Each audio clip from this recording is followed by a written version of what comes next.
Welcome to the GK objective biology channel. मैं हूं NEET गुरुजी। आज हम डिस्कस कर रहे हैं नीट यूजी 2019 में केमिस्ट्री का पेपर। आजकल की केमिस्ट्री भी बहुत सिंपल आ रही है, एनसीईआरटी बेस्ड, तभी देखोगे नंबर 160 प्लस आ जाते हैं। तो जो भी लोग नीट की तैयारी कर रहे हैं उनसे रिकमेंड है कि भाई 160 प्लस तो लाएं ज़रूर।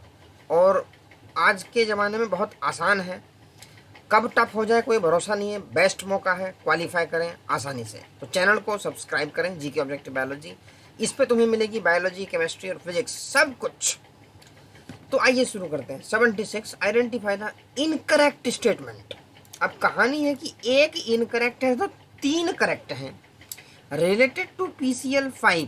देखो PCL5 का पहले भी तुम्हें बताया गया है कि इसका जहां भी एनसीईआरटी में मेंशन्ड है वहाँ स्पेशल केस है PCL5। वहाँ PCL5 को स्पेशल डील किया गया क्योंकि इसमें बॉन्ड्स का होता है, एक्सियल बॉन्ड, इक्वेटोरियल बॉन्ड, उनमें डिफरेंस होता है इसके अंदर। फ्रॉम दी फॉलोइंग, तो इन चारों में से देखो 3 equatorial PCL bonds make an angle of 120 degree with each other. तो 76 के लिए पहले हम PCL5 का स्ट्रक्चर ड्रॉ कर लेते हैं। That will be very very easy for us to understand. तो PCL5 का देखो भैया, जब आपने डायग्राम बनाया था एनसीईआरटी में, जो डायग्राम दिया हुआ है, तो 3 तो इसमें है एक्सियल बॉन्ड, ये Cl यहाँ हो गया, Cl, और एक Cl इधर है, ठीक है जी।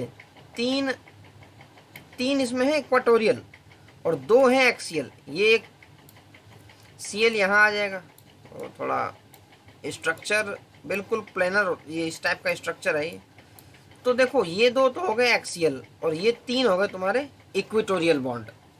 अच्छा, अब इनके बीच में जो है ना, इक्वेटोरियल बॉन्डों के बीच में, इनके बीच में एंगल है भाई 120 डिग्री का। ये बात सही है, इनके बीच में, इक्वेटोरियल बॉन्ड के बीच में, तीनों के बीच में, और इनमें हो गया 180 का। जो एक्सियल बॉन्ड से इनमें एंगल है 180 डिग्री का। तो स्ट्रक्चर अगर तुम्हें ध्यान है ना PCL5 का, तो बड़े आसानी से क्वेश्चन हो सकता है ये। 3 equatorial bond PCL makes an angle of 120, correct है। हमें क्या फाइंड करना है? Incorrect. 2 axial PCL bond make an angle of 180, ये भी करेक्ट है। Axial PCL bonds are longer than equatorial. हाँ, एक चीज़ और तुम्हें यहाँ ध्यान रखनी है कि ये दोनों जो बॉन्ड है ना, ये वाले, ये लंबे हैं थोड़े से। ये बात भी करेक्ट है कि axial bonds are longer than equatorial bond. PCL5 molecule is non reactive. अब देखो ये जो लंबे बॉन्ड्स है ना, लॉन्ग बॉन्ड्स, तो ये इनकरेक्ट इसलिए हो जाएगा क्योंकि इसमें लॉन्ग है, इसके चक्कर से ये रिएक्टिव बनता है। लंबे बॉन्ड होने की वजह से इजीली ब्रेक होने की संभावना है और इसीलिए ये जो है तुम्हारा रिएक्टिव हो जाता है। तो PCL5 exist as trigonal bipyramidal shape है। तो sp3 और डी हाइब्रिडाइजेशन इसके अंदर है। तो longer axial bond make it reactive, लेकिन ये दिया हुआ है नॉन रिएक्टिव, तो ये इनकरेक्ट हो जाएगा। ठीक है जी। तो इस तरीके से हमने इस क्वेश्चन कर लिया सॉल्व। 77 पे आइए, which will make basic buffer. अब देखो ये क्वेश्चन अगर हम इसको डायरेक्ट भी कर सकते हैं, अगर बच्चों को थोड़ी सी ट्रिक याद हो तो, एक चीज अगर ध्यान हो तो, कि भाई बेसिक बफर कब बनता है। बेसिक बफर बनता है तुम्हारा कब, क्या होगा? बेसिक बफर वो होगा इसमें pH ग्रेटर देन 7 होगा, पहली बात तो। और इसमें जो बेसिक बफर में कॉम्बिनेशन बनता है वो बनता है तुम्हारा weak base plus it's salt with strong acid. अब देखो इन चारों में देख लो, सोडियम हाइड्रोक्साइड स्ट्रॉन्ग बेस है, ठीक है। उसके बाद HCl अमोनियम हाइड्रोक्साइड, ये तुम्हारा वीक बेस है, ठीक है जी। सोडियम हाइड्रोक्साइड ये भी स्ट्रॉन्ग बेस है, और ये सोडियम हाइड्रोक्साइड ये भी स्ट्रॉन्ग बेस है। तो वीक बेस एक में दिया हुआ है, चाहे तो हम आंसर ये डायरेक्ट लगा सकते हैं, लेकिन हम इसको सॉल्व करके देखेंगे ये कैसे आ रहा है। तो देखो जो भी तुम्हारा बेसिक बफर होता है ना, उसके पास क्या होता है कि उसका pH ओवरऑल बेसिक होता है, लेकिन उसके अंदर अगर कुछ डाल दिया जाए तो pH को एडजस्ट कर लेगा, वो बेसिक बफर की क्वालिटी है। तो 1 के अंदर देखिए, ऑप्शन 1 के अंदर देखिए, सोडियम हाइड्रोक्साइड और CH3COOH, ऑप्शन 1 जो है, ठीक है, सोडियम हाइड्रोक्साइड, ये हो गया सोडियम हाइड्रोक्साइड। इसको हम रिएक्शन करा रहे हैं, किस चीज़ से करा रहे हैं भाई? CH3COOH, इसको हम करा रहे हैं CH3COOH। अब इन दोनों में तो हो जाएगी रिएक्शन, अब इनकी कंसंट्रेशन भी देख लो, 50 ml इसका है, 25 ml इसका है। जब कंसंट्रेशन इंटू वॉल्यूम से मल्टीप्लाई करोगे तो ये कितना आ जाएगा भाई, 0.1 इंटू 50।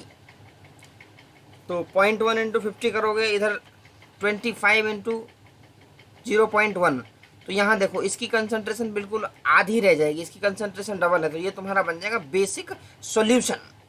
पहले वाले केस में बन जाएगा बेसिक सॉल्यूशन, ठीक है, यहाँ बफर नहीं बनेगा। दूसरे वाले केस में देखो, ये CH3COOH कितना है, 100 इंटू 0.1, तो कितना हो जाएगा 10 मिलीमोल, ठीक है जी। और इसमें है 100, इसका भी हो जाएगा 10 मिलीमोल।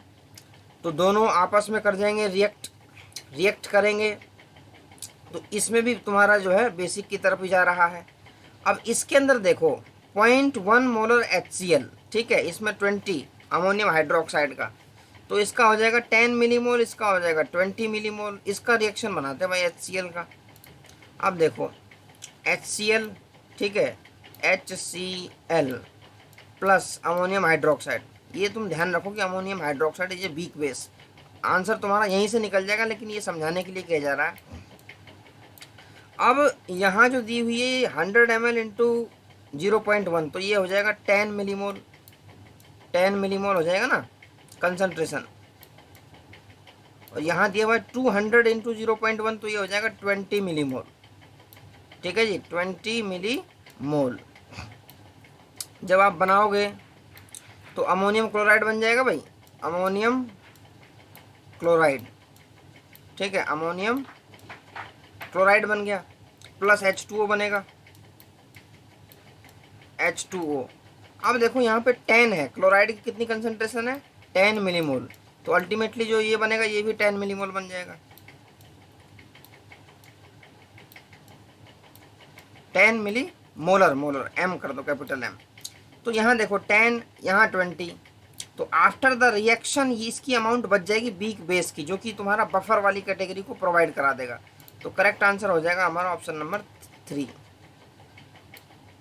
तो एक डायरेक्ट ट्रिक भी है भाई, weak base plus salt with strong acid, और HCl इज स्ट्रॉन्ग एसिड, तो कॉम्बिनेशन थर्ड में तुम्हारा बेस्ट है। तो कितना अमाउंट रिएक्शन होने के बाद बच रहा है उसके बेसिस पे हम प्रिडिक्ट कर सकते हैं। और ये ऑप्शन नंबर 4 है ना, HCl प्लस NaOH, तो NaCl बन जाएगा, और दोनों की इक्वल कंसंट्रेशन है। जब इक्वल कंसंट्रेशन है तो रिजल्टिंग सॉल्यूशन विल भी इसमें न्यूट्रल बन जाएगा, ठीक है जी, इसमें बन जाएगा न्यूट्रल। तो इसमें न्यूट्रल बन जाएगा, और इसमें क्या होगा जो तुम्हारा बनेगा सॉल्ट, इसे ऑप्शन नंबर सेकंड में CH3COO Na, तो दोनों की इक्वल कंसंट्रेशन है, तो इसका अल्टीमेटली हो जाएगा ब्रेकडाउन, तो यहाँ पे बफर बनने की संभावना है नहीं, तो करेक्ट आंसर ऑप्शन नंबर 3 है। 78 the major product of the following reaction is, अब ये रिएक्शन दी हुई है, इसका हमें बताना है मेजर प्रोडक्ट। तो कार्बोक्सिलिक एसिड है ये, ठीक है जी, इसमें अमोनिया की रिएक्शन करवा रहे हैं, स्ट्रॉन्ग हीटिंग करवा रहे हैं।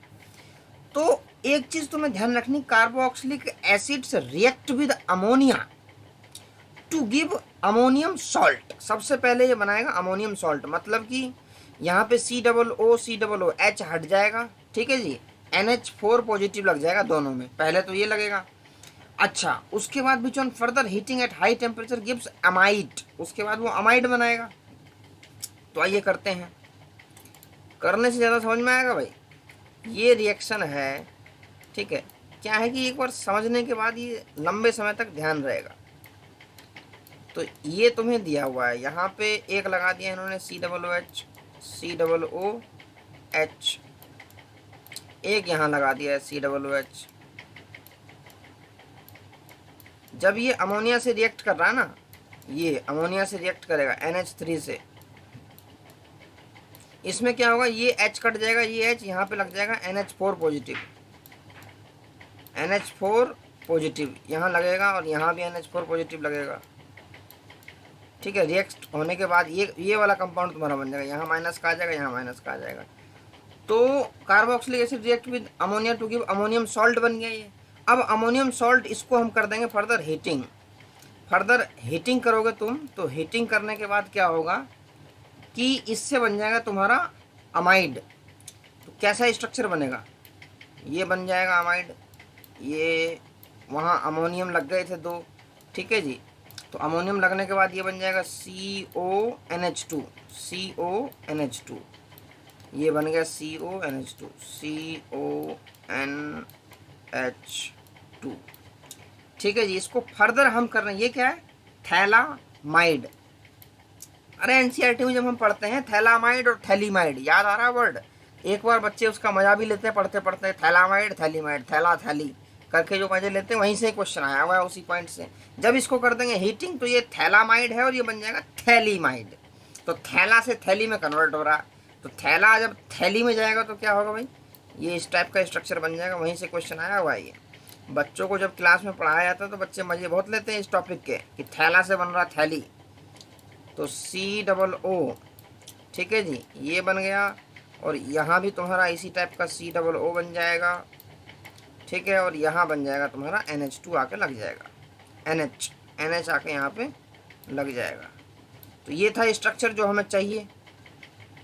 ठीक है, ये स्ट्रक्चर बनेगा। तो आइए देखते हैं किसमें है ये ऑप्शन, ये ऑप्शन नंबर 2 में। तो करेक्ट आंसर इसका हो जाएगा भैया ऑप्शन नंबर 2। ठीक है जी, बहुत सिंपल क्वेश्चन है। तो थैलामाइड से थैलीमाइड जहाँ बनता है वहीं से उठा के दिया हुआ है 78।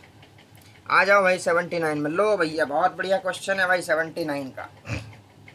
79 क्वेश्चन तो ये मान लो कि मतलब बिल्कुल सिंपल क्वेश्चन है और इसको तो मतलब गलत होने की संभावना है नहीं। तो इसमें जिनन कंपाउंड दिए हुए हैं with its structure in column second, उसको मैचिंग करने के लिए कहा गया है इसके स्ट्रक्चर के बेस पे। तो आइए भैया इसको सॉल्व करते हैं। तो XeF4 पहला मॉलिक्यूल है, ये Xe हो गया।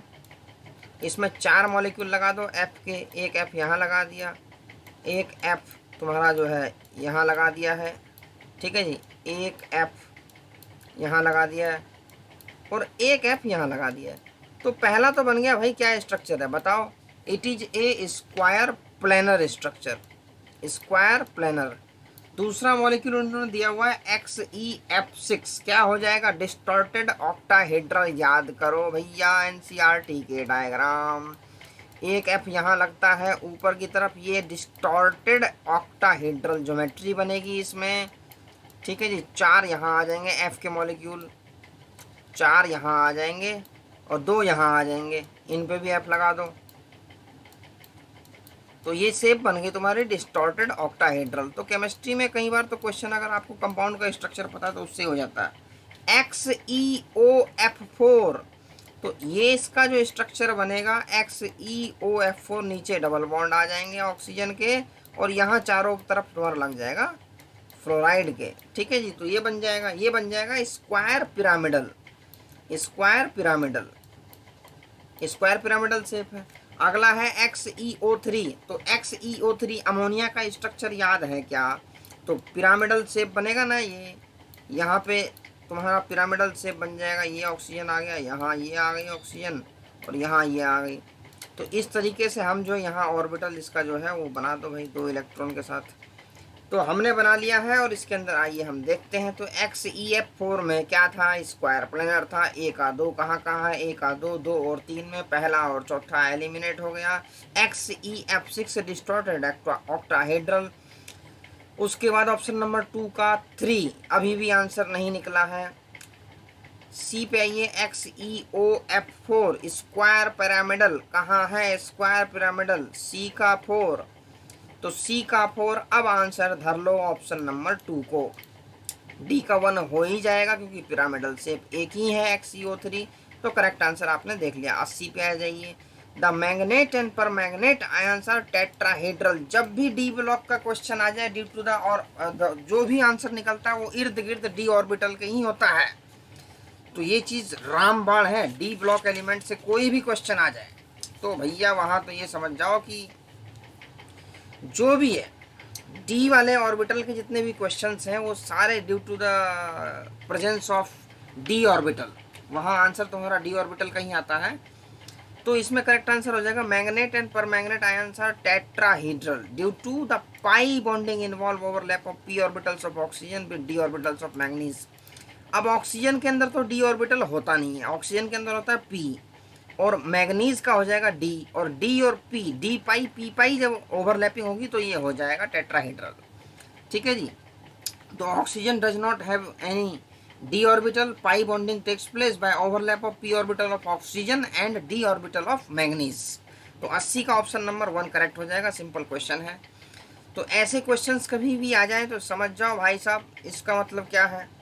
डी ऑर्बिटल का मतलब बहुत सारे क्वेश्चंस में जो आंसर होते हैं वो डी ऑर्बिटल के इर्द गिर्द ही घूमते हैं। तो वहीं से एक क्वेश्चन आया तो करेक्ट आंसर हो गया तुम्हारा ये 80 का। ठीक है जी, तो 80 तक कर रहे हैं इस वीडियो में। इसके बाद बाकी वीडियोस को, बाकी क्वेश्चंस को हम अगली वीडियो में करेंगे। तो चैनल को सब्सक्राइब कर दें और नीट में क्वालिफाई होने की प्रोबेबिलिटी बढ़ाते चलिए। देखो केमिस्ट्री में तो बड़े आसानी से नंबर आ सकते हैं, आजकल एनसीईआरटी बेस्ड क्वेश्चन आ रहे हैं। तो एनसीईआरटी को अगर सही से पढ़ लिया तो बायोलॉजी केमिस्ट्री तो कहीं नहीं गई। बाकी बात रह गई फिजिक्स की, तो भैया फिजिक्स में तो न्यूमेरिकल सॉल्व करते बिना किए कोई उपाय नहीं है। वहाँ तो फिजिक्स के न्यूमेरिकल करने ही पड़ेंगे। बायोलॉजी केमिस्ट्री में एनसीईआरटी पढ़ लो, टोटल 100% नंबर आ जाएंगे क्लियर कट। तो चैनल को सब्सक्राइब कर लें।